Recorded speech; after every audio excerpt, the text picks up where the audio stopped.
Hi there, YouTube. It's Ezra from Easy CNC Designs here in Wisconsin today. The weather's in the negative teens, but turkey hunting is coming up in a few months, and so we're going to be making some turkey calls today, some custom turkey calls.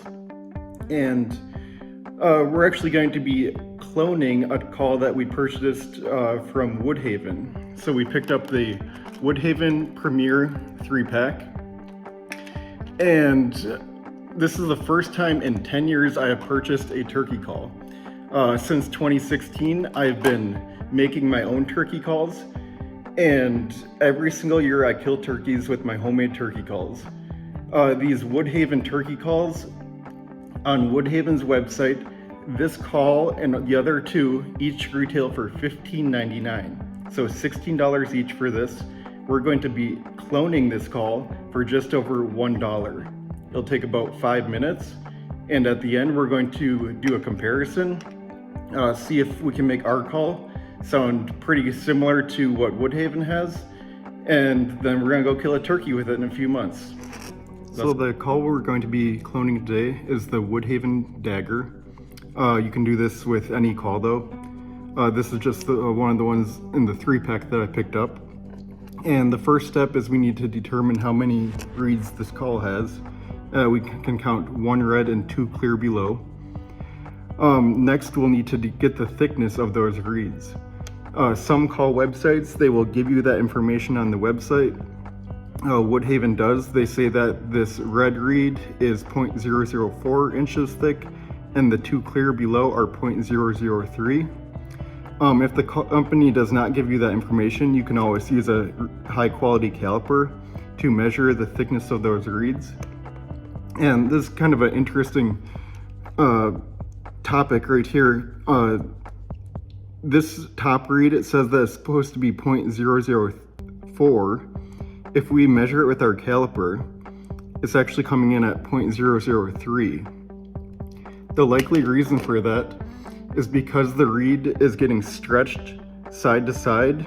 As it gets stretched, the thickness of it is lessened by a little bit. It could also be that the material is not to the standard that they expected it to be, but I think that the likeliest reason is that it's getting stretched and so it's becoming thinner. And I also measured these clear ones beforehand, and that's the same situation.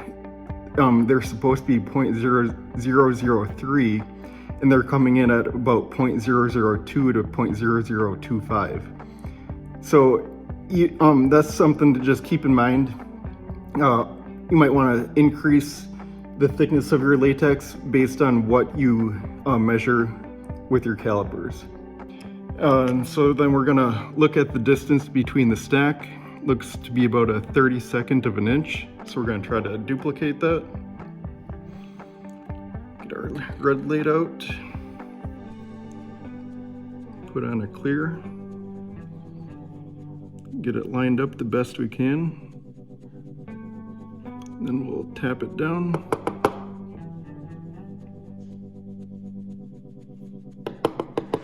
I like to stack them one at a time rather than try to stack all 3 and then tap them down. Find that they move around less that way. Okay, so we got our jig set up here. Gonna lay our latex down. We build our calls upside down, so we put the red down. Clamp it down. And the next step is we need to determine how much of a stretch we want to give that reed. We want to try to duplicate it the best that we can. This is probably the toughest part of the cloning process. It's very difficult to determine stretch distance in comparison to what we're doing, but we're gonna give it our best shot. Kind of the best way I found to do this is we'll get our frame bent up there in our little frame bending jig that we have on our Viper press. We're gonna keep the tape on there, and we're just gonna start counting a couple of revolutions. We'll do maybe 2 to start. 1, 2 revolutions. Remove our bridge. Then we'll just kind of use our frame as kind of a holder to keep that latex kind of as a good judgment. It keeps it kind of pressed down right there, if that makes sense.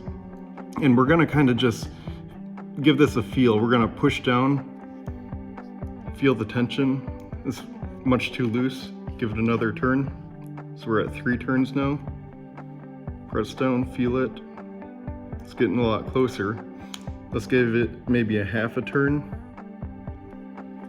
Okay, let's test it. Push down, give it a feel. Feels pretty close there. Not perfect, but it's kind of a tough thing to judge. Okay, so we're at 3.5 turns. We have our tab down because we're building the call upside down. So when we bend that tab up, it's going to be on the bottom of our call. So we can remove our tape. Push it in, get it lined up. Clamp it down. Taking our time to make sure that we're keeping the stack nice and straight. Okay. Gonna eye up our back tension. Very, very slight smile on this one. See if we can duplicate that. Very slight smile. Give it a clamp.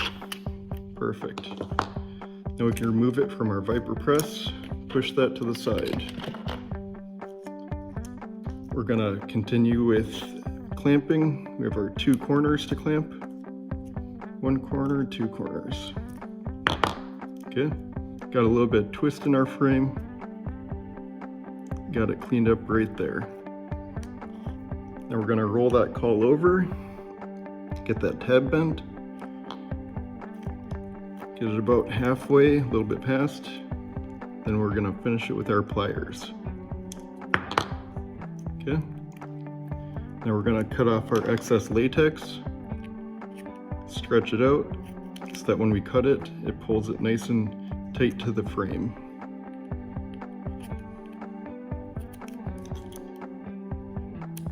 Okay, check our bend again, get it cleaned up, perfect. Now we can apply our tape. Find it best to take some scissors or your awl to get that tape started. We don't have the same color tape today. We have white versus red. It's not going to matter at all. Get the one side taped, flip it over, stick your finger through to hold it down, line it up, press it down. That easy. Press it down, get it nice and sealed down, nice and good. Now for probably the trickiest part of it, duplicating that cut. So I think the first cut that we're gonna do, get it nice and close if we can. We'll do this straight cut here, followed by this straight cut. Then we have this long angled cut, we'll do that next. We'll finish off with that curve. And that looks like these 2 corners are trimmed. So then we'll finish up with those. I'll do my best to show it on camera. Might be a little tricky, but I'll show you at the end what they both look like right next to each other. I like to lay that call right in front of me, so I'm gauging it as I'm cutting it. Get these scissors in there, can be a little tricky. Okay, looks like they're off center a little bit, about right there. Nice clean snip, perfect. Get that other part of the V, eyeing it up, and nice clean cut. Those are looking good so far. Now we have that long angled cut. Looks like it goes from this corner out, almost to the edge. And say that's about the angle right there. Nice clean cut, perfect. Then we'll grab that little piece, pulling it tight. I don't know if you can see that. And then we'll trim it up right there. Okay, then the last step is to clip those two corners. Right about there. I like that. We'll trim this other corner, making sure we only get the top reed. And about right there. Beautiful. Let's see if we can get those right next to each other. That one is a little bit short, the V, so we'll do our best to lengthen it just a little tiny bit. People think that the most important part of a call is a cut that they have. They say, oh, I like this type of cut, I like that type of cut. I think the most important part is the thickness of the reed and the stretch. The cut is actually, it obviously does have a factor to play in the sound of the call, but people focus too much on that visual and say, this cut is better than this cut, when really it's the thickness of the reed and the stretch that are the biggest factors that determine how a call sounds. So we'll put these up side by side, and might get a little blurry there, but I think that's pretty close to perfect. Okay, now we're gonna put it in our cutout template. Make sure I center them there, close it up. We want the big round side up. It has the EZ right there. Some nice big strokes to get a nice clean cut.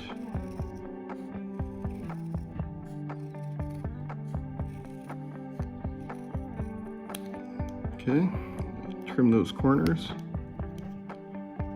I'll have to flip the call over.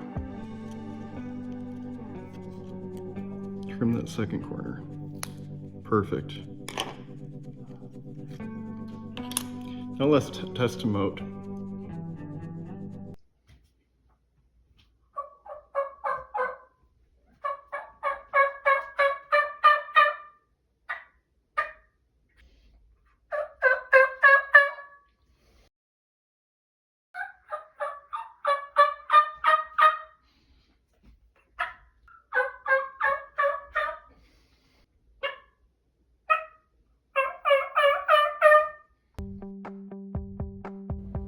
So I'm pretty happy with how that turned out. I noticed there's a little bit of a tone difference in the sounding of the calls. I could easily adjust that by changing the stretch of that, or even changing the reed thickness on one or two of the reeds. I actually kind of preferred the tone of my call. It seemed a little bit easier for me to play, and so I might keep it as is, or maybe I might adjust it a little bit. By making this video, I'm not throwing hate at Woodhaven for saying that they charge $16 a piece for their calls, but these are not custom calls. Even though it says custom calls, other brands similar to this is not custom. They're making these in batches of hundreds, the same call over and over. They're not making it fit to you. They're making it fit to the professional caller that uses them, and then they market it to you thinking that you can make it sound the exact same way. This is an actual custom call, because now I have this, I can adjust it to how I like it. I can change the thickness of the reeds, I can change the stretch, so it works best for me. This is actually custom, even though all these companies say they're custom, they are not. And the reason for this video is to say that you don't have to pay those prices, $16 each. I was talking to a customer the other day, and he has a custom call maker who makes him $18 calls for a single mouth call. And if you think an $18 call is going to make you a better turkey caller, by all means go ahead and buy it and use it. But these are disposable. They're consumables. They're not meant to last forever. I think that's pretty ridiculous to pay $18 when I could pay 1/18 of that and make it better than what the other company is. So kind of to wrap up, thanks for watching. I hope you find this enjoyable, me duplicating another call. I might do more of these in the future. of other custom calls, cloning them. And I'll post the call specs of this on my website. And if you're interested in purchasing a Viper press, I have it linked below. And have a great day, everybody.